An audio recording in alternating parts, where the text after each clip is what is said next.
Port of Corpus Christi will soon have a new commissioner. Nueces County Commissioners today unanimously chose local attorney Catherine Tobin Hilliard to fill a seat that became vacant when Barbara Canales resigned to run for county judge.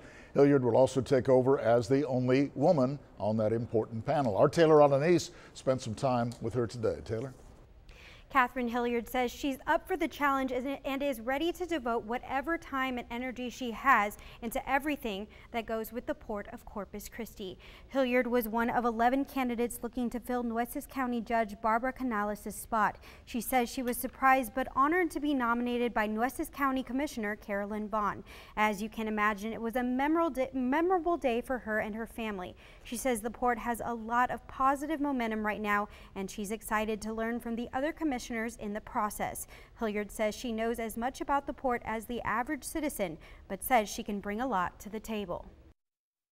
Well, I don't have any industry experience, but I think that what I bring to the port is the diversity and the experience as a lawyer, the experience as a community member who serves on many boards, including St. Edward's University.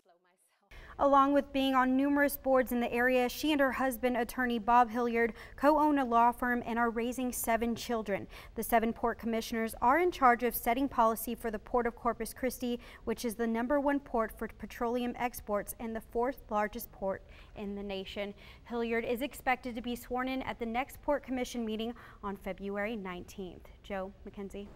All right. Our congratulations to her tonight. There is